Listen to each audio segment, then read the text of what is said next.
अस्सलाम वालेकुम दोस्तों वो कौमें बदनसीब होती हैं कि जिनके पास कुर्बानियों का और शहादतों का कोई इतिहास और तारीख नहीं होती। उनसे ज्यादा बदनसीब कौमें वो होती हैं कि जिनके पास शहादतों का और कुर्बानियों का बड़ा बड़ा मिसालें उनके पास होती हैं, मगर वो उसे भुला देते हैं, भूल जाते हैं। तो शायद दोस्तों हम दूसरी कौम में से हैं, हमारे पास दुनिया की सबसे बड़ी कुर्बानी और शहादत मौजूद है, मगर हमने उसे कहीं न कहीं भुला दिया और हम उसका जिक्र भी नहीं करते। जी हाँ दोस्तों, 10 मुहर्रम हराम हजरत इमाम हुसैन रज़ियल्लाहु तआला की शहादत का दिन हमें याद रखना चाहिए और जिक्र हुसैन करना चाहिए। आज मैं आपको बताना चाहूंगा कि दुनिया की जो बेहतरीन शख्सियात गुजरी हैं, उन्होंने किस तरह हजरत इमाम हुसैन को अपनी जिंदगी में उतारा और उन्होंने उनके बारे में क्या कहा। तो दोस्तों शुरुआत करते हैं गुरु नानक देव से। जी हाँ, सिख पंथ के संस्थापक बाबा गुरु नानक देव साहब की किताब गुरु का ज्ञान, पेज नंबर 392, उन्होंने अपनी किताब में लिखा है कि एक दिन 10 मुहर्रम के दिन बाबा नानक देव मायूस बैठे थे। चेलों को बुला के कहते हैं कि आज शरबत बांटो, पानी बांटो, आज गम का दिन है, आज हुसैन का दिन है। तो उनका चेला कहता है, बाबा नानक, हुसैन तो मुसलमानों के गुरु थे।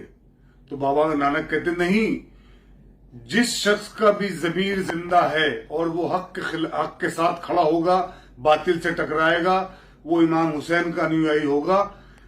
तो इमाम हुसैन को याद करो, आज गम का दिन है। ये बाबा नानक देव ने अपने चेलों से कहा कि जिस शख्स का जिंदा जमीर होगा वो इमाम हुसैन का मानने वाला होगा। इमाम हुसैन पूरी दुनिया के लिए थे, हक को बातिल की लड़ाई में जिन्होंने एक मिसाल कायम की, ता कयामत तक वो मिसाल, उससे बड़ी मिसाल नहीं हो सकती, वो इमाम हुसैन। दूसरी बात, अब और इसके बाद, ये तो गुरु नानक देव साहब थे, इसके बाद आती है बात महात्मा गांधी की। महात्मा गांधी जो बापू गांधी के लाए बाद में, हिंदुस्तान की आजादी में बहुत बड़ा उनका योगदान रहा।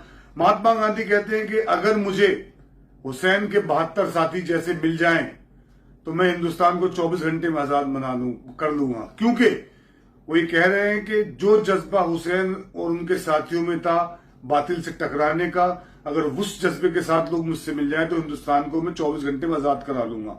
उसके बाद नाम आता है नेल्सन मंडेला का। नेल्सन मंडेला 27 साल जेल में रहे, अंग्रेजों के खिलाफ लड़ते रहे अफ्रीका में।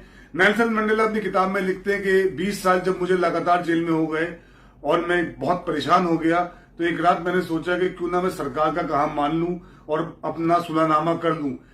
मगर अचानक नेल्सन मंडेला लिखते अपनी किताब में आगे कि अचानक मुझे करबला याद आई और मुझे इमाम हुसैन की परेशानी याद आई और मुझे ये याद आया कि जिस शख्स ने अपने 6 महीने के बच्चे की कुर्बानी दे दी हक पे लड़ते हुए, मैं तो उसके आगे कुछ भी नहीं हूं। तो नेल्सन मंडेला ने वो पहला जो ख्याल था फौरन त्यागा और उसके बाद 7 साल जेल में रहे और हजरत इमाम हुसैन की जो सुन्नत थी उसको अपनी जिंदगी में उतारा और बाद में नेल्सन मंडेला कहलाए। तो दोस्तों, रविंद्रनाथ टैगोर साहब, हिंदुस्तान की आजादी में बहुत बड़ा योगदान था। टैगोर साहब फरमाते हैं कि हक को बातिल की लड़ाई में आपके पास तोपे और फौज होना जरूरी नहीं है। अगर आपके पास इमाम हुसैन जैसा जज्बा है तो अपनी औलादों की कुर्बानी देके, अपनी कुर्बानी देके भी आप बातिल से टकरा सकते हैं, जीत सकते हैं। तो दोस्तों, आपको सिर्फ ये बताना था कि जिन लोगों ने भी इमाम हुसैन का जिक्र किया और उन्हें याद रखा, वो कामयाब हुए और उनकी आगे अल्लाह ने उनको बहुत नाम दिया दुनिया में, चाहे वो हिंदू थे, चाहे मुसलमान थे, चाहे सिख थे, चाहे ईसाई थे। इसी के साथ अस्सलाम वालेकुम।